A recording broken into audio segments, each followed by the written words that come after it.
Shalom, selamat pagi. Salam sehat bagi saudara dimanapun berada. Salam jumpa kembali dalam renungan kita pagi ini. Topik renungan kita pagi ini adalah bagaimana Anda kembali kepada Tuhan. Dari nats Alkitab yang tertulis dalam Yeremia 29 ayat 13. Demikian firman Tuhan. Apabila kamu mencari aku, kamu akan menemukan aku. Apabila kamu menanyakan aku dengan segenap hati. Tidak peduli seberapa jauh Anda dari Tuhan hari ini, ada jalan kembali kepadanya. Saya tidak tahu di mana Anda berada sekarang. Mungkin Anda sudah bertahun-tahun tidak ke gereja, atau Anda baru saja menjauh 1 atau 2 bulan.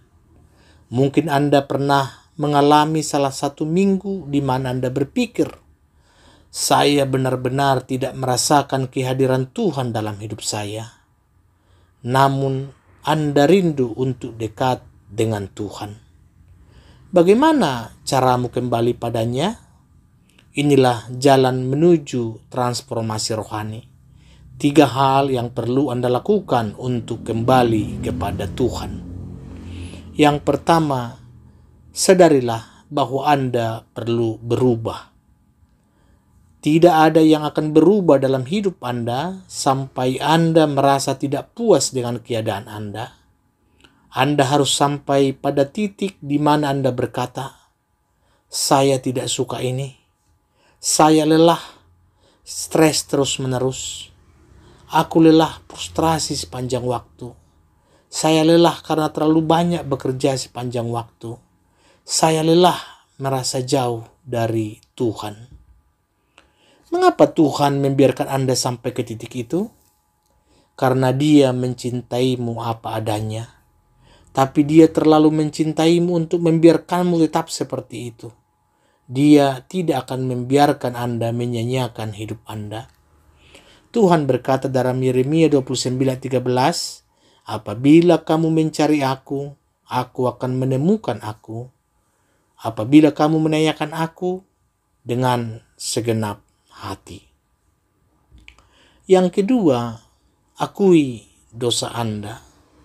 Yesaya 59 ayat 2 mengatakan, tetapi yang merupakan pemisah antara kamu dan Allahmu ialah segala kejahatanmu, dan yang membuat Dia menyembunyikan diri terhadap kamu, sehingga Ia tidak mendengar, ialah segala dosamu.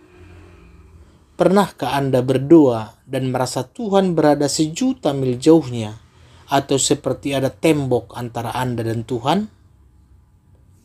Dari mana datangnya jarak itu?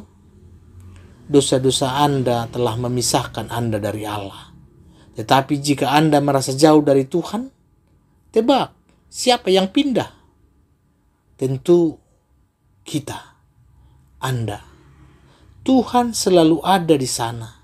Dia mengasihi Anda tanpa syarat, dan Dia menunggu Anda mengakui dosa Anda sehingga Anda dapat memiliki hubungan yang benar dengannya. Yang ketiga, serahkan kontrol kepada Tuhan. Alkitab mengatakan dalam 2 Korintus 3:18, dan kita semua mencerminkan kemuliaan Tuhan dengan muka yang tidak berselubung. Dan karena kemuliaan itu datangnya dari Tuhan yang adalah roh, maka kita diubah menjadi serupa dengan gambarnya dalam kemuliaan yang semakin besar. Transformasi sejati terjadi ketika hati Anda bergerak dari egoisme menjadi berpusat kepada Tuhan. Apakah kamu sudah sampai? Transformasi itu tidak terjadi dalam semalam. Tuhan akan bekerja pada Anda sepanjang hidup Anda. Tetapi untuk memulai prosesnya, Anda harus membuat keputusan untuk bertobat. Dan Alkitab berkata, karena itu saudara-saudaraku, demi kemurahan Allah, aku menasihatkan kamu supaya kamu mempersembahkan tubuhmu sebagai persembahan yang hidup, yang kudus, dan yang berkenan kepada Allah. Itu adalah ibadahmu yang sejati. Roma 12 ayat 1. Tuhan ingin dekat denganmu. Dan Dia berjanji bahwa ketika Anda serius mencarinya, Anda tidak akan kecewa. Perhatikan dengan penuh harap bagaimana Tuhan bekerja dalam hidup Anda di tahun yang akan datang. Ini saat Anda mencari Dia dengan segenap hati, pikiran, dan jiwa Anda. Selamat menyongsong tahun baru. Tuhan Yesus memberkati.